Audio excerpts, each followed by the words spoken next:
పుస్తక ప్రియులకు నమస్కారం. మనం ఇప్పుడు బ్రహ్మ విద్యాచార్య పోలూరి హనుమత్ జానకి రామశర్మ గారు రాసిన 'గణపతి ముని చరిత్ర' అనే పుస్తకం గురించి తెలుసుకుందాం. శర్మ గారికి ఆంధ్ర వాల్మీకి అనే బిరుదు గలదు. వారు ఆంధ్ర భాషా సాహిత్య రచనకు తన జీవితాన్ని వెచ్చించారు. వీరు భగవాన్ రమణ మహర్షి శిష్యుల్లో ఒకరు. ఈ పుస్తకాన్ని రమణాశ్రమం వారు అచ్చువేయడం జరిగింది. ఇక పుస్తకంలోకి వెళ్తే, విజయనగరం జిల్లాలోని బొబ్బిలికి సమీపంలో గల కలువరాయి అనే గ్రామంలో నవాబు అయ్యల సోమయాజుల అనే ఇంటి పేరు గల బ్రాహ్మణ కుటుంబంలో కౌండిన్య గోత్రానికి చెందిన నరసింహశాస్త్రి గారు నివసిస్తూ ఉండేవారు. వీరి భార్య నరసమాంబ 1857లో జరిగిన ప్రథమ స్వాతంత్ర పోరాటం తర్వాత సంఘటనలను గమనించిన నరసింహశాస్త్రి గారు ఆంగ్లేయుల నుండి భారతీయులకు విముక్తి కలగాలి అని కోరుకుంటూ ఉండేవారు. ప్రజలు సనాతన ధర్మాన్ని విస్మరిస్తూ ఉండడం వల్లనే ఇలా తెల్లవారి అకృత్యాల బారిన పడుతున్నారనే భావన ఆయనలో ఉండేది. అందువల్ల సనాతన ధర్మాన్ని నిలబెట్టగలిగే సామర్థ్యం కలిగిన దేశోద్ధారకుడైన పుత్రుణ్ణి ప్రసాదించమని తన ఇష్టదైవమైన గణపతిని ప్రార్థిస్తూ ఉండేవారు. పగలంతా ఉపవాసంతో మంత్రధ్యానం చేస్తూ ఉండేవారు ఆ దంపతులు. వారి ప్రార్థనా బలం చేత 17వ తేదీ నవంబరు 1878లో వారికి ఒక అబ్బాయి జన్మించాడు. ఆ అబ్బాయికి సూర్య గణపతి శాస్త్రి అని నామకరణం చేశారు. 6 సంవత్సరాల వరకు గణపతి శాస్త్రికి మాటలు రాలేదు. చివరికి కాల్చిన లోహంతో నాడీబంధం వద్ద తాకించగానే ఆ అబ్బాయికి మాటలు ప్రవాహంలా వచ్చాయి. 10 సంవత్సరాలు వచ్చేసరికి ఈయన కావ్యాలను, గణిత శాస్త్ర గ్రంథాలను చదువుతూ పంచాంగ గణనంలో శుద్ధి ప్రకరణము అనే ఒక పథకాన్ని రచించారు. ఆ వయసులోనే 34 శ్లోకాలతో కూడిన పాండవ ధార్తరాష్ట్ర సంభవం అనే ఖండకావ్యాన్ని కూడా రచించారు. 12వ ఏట విశాలాక్షి అనే అమ్మాయితో వివాహం జరిగింది. 13వ ఏడు వచ్చేసరికి దాదాపు 12 మహామంత్రముల దీక్షని పొందారు. భార్యను కాపురానికి తేవడానికి ప్రయత్నించగా తనకు 6 నెలలు ఇంటి దగ్గర, మరో 6 నెలలు తపస్సు కోసం వెళ్ళడానికి అనుమతించాలి అని చెప్పారు గణపతి శాస్త్రి. విశాలాక్షి కూడా భర్త వద్ద మహాగణపతి మంత్రం శ్రీవిద్యా దీక్షను తీసుకున్నది. గణపతి శాస్త్రి కాశీకి వెళ్ళాలి అనుకుని దారిలో నందిగ్రామ్కు చేరుకుని అక్కడ కృష్ణమనాయుడిని కలిసి తన జ్యోతిష ప్రజ్ఞను ప్రదర్శించగా అతడు సంతోషించి సంవత్సరానికి 50 రూపాయలు ఇవ్వడమే కాకుండా తీర్థయాత్రలు చేయడానికి కూడా సహాయం చేస్తాను అని చెప్పారు. నవంబర్ 18, 1897లో ప్రయాగకు చేరుకుని కొంతకాలం తర్వాత అక్కడి నుంచి కాశీకి వెళ్ళి తపస్సు చేస్తూ ఉండగా ఒక యోగి కనిపించి, మనం భద్రకుడు మొదలుగా 16 మందిమి లోక కార్యార్థమై జన్మించాం. నీవు గణకుడవు.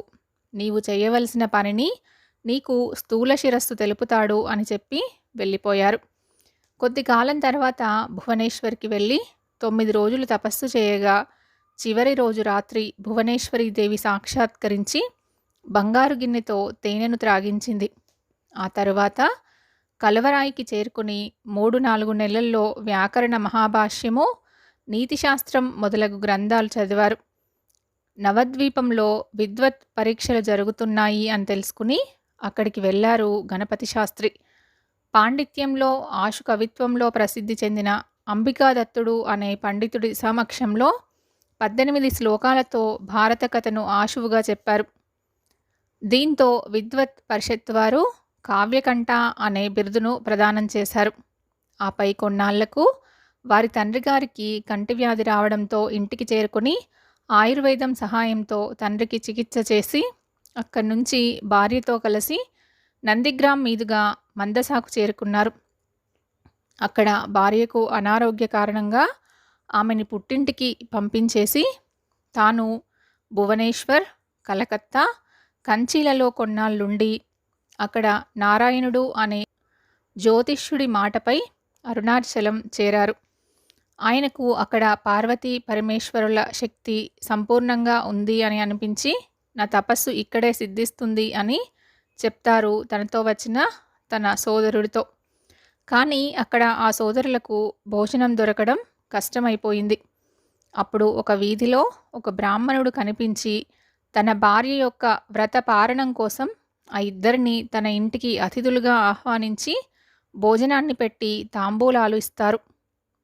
ఆ ఇద్దరు సోదరులు వారి ఇంటి ముందున్న అరుగుపై పడుకొని తెల్లవారి లేచి చూసేప్పటికీ అది ఒక గణపతి దేవాలయ ప్రాంగణం వద్ద ఉన్న ప్రదేశంగా కనిపిస్తుంది. కానీ రాత్రి ఆ బ్రాహ్మణుడు ఇచ్చిన తాంబూలం మాత్రం వారి వద్ద కనిపించడంతో అరుణాచలేశ్వరుడే స్వయంగా తమకు ఆతిథ్యం ఇచ్చారని భావించారు గణపతి శాస్త్రి.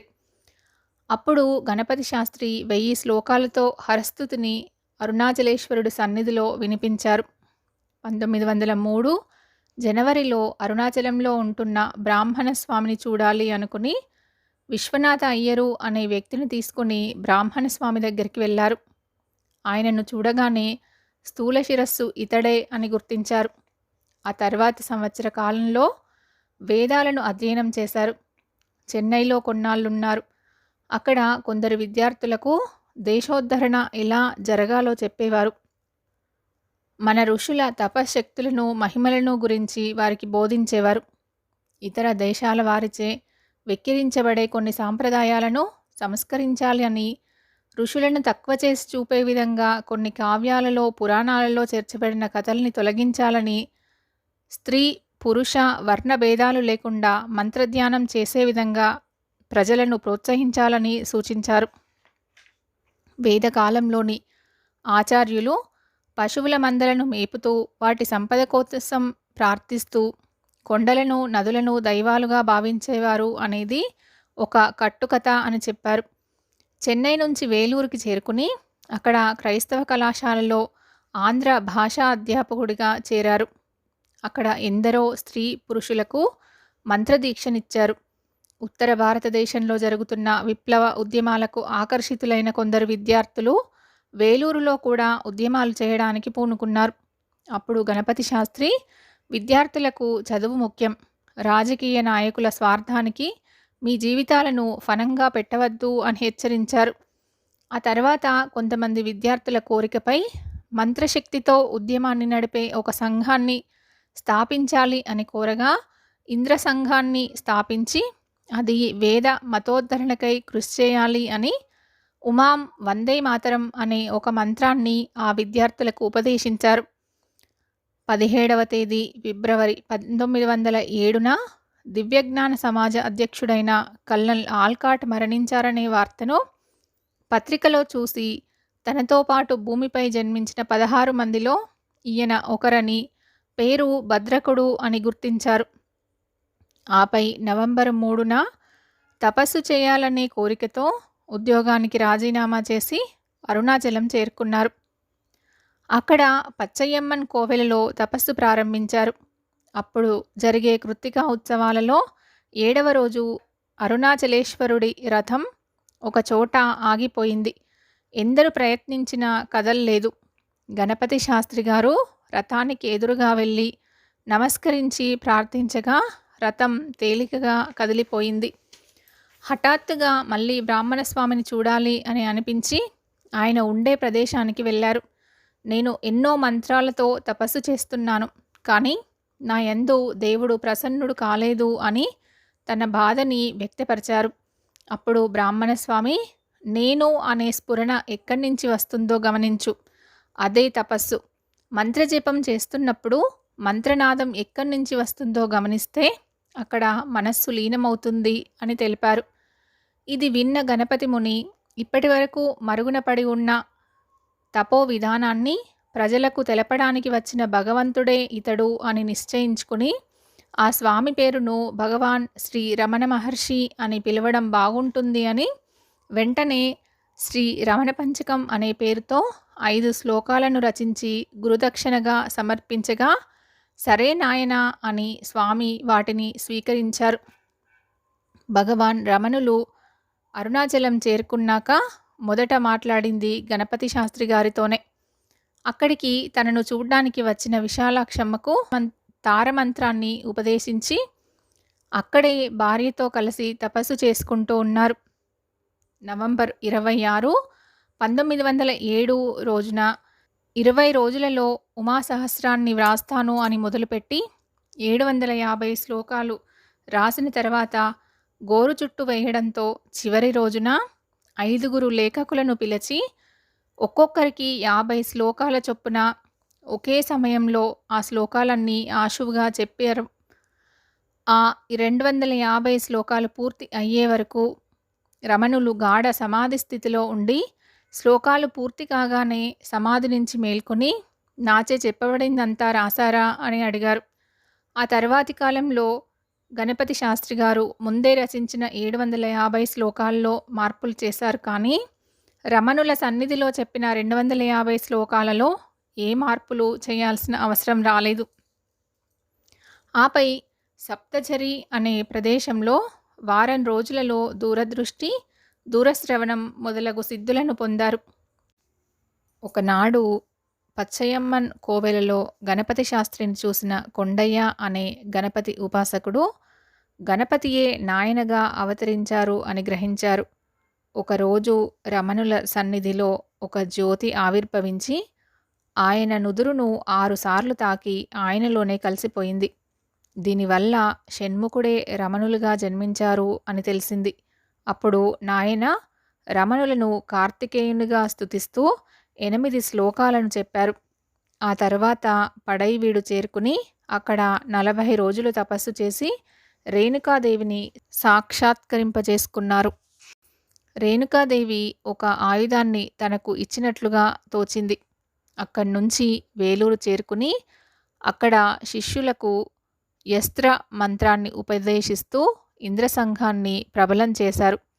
మావులి అనే ప్రదేశానికి చేరుకుని అక్కడి క్షేత్రదేవతను సాక్షాత్కరింపజేసుకున్నారు. అక్కడి నుంచి అరుణాచలం, తిరువొత్తియూరు, చిదంబరం, పక్షితీర్థం, తిరుత్తణిని దర్శించుకుని కొన్నాళ్లకు ఆదిశంకరుల జన్మస్థలం కాలడికి చేరుకుని గోకర్ణం, ఉడిపి, బడబాండేశ్వరంలలో కొన్నాళ్ళు తపస్సు చేశారు.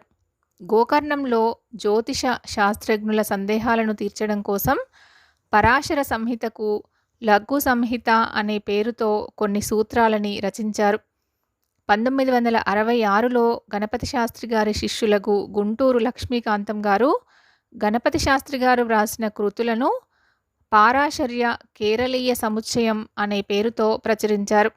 దీనికి బ్రహ్మశ్రీ మధుర కృష్ణమూర్తి శాస్త్రి గారు తెలుగు తాత్పర్యాన్ని వ్రాశారు.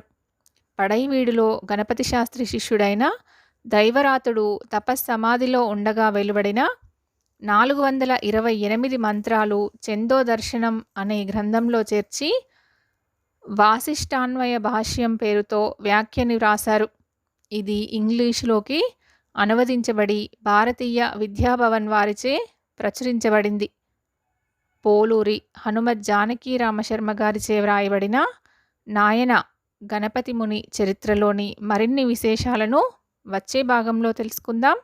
నమస్కారం.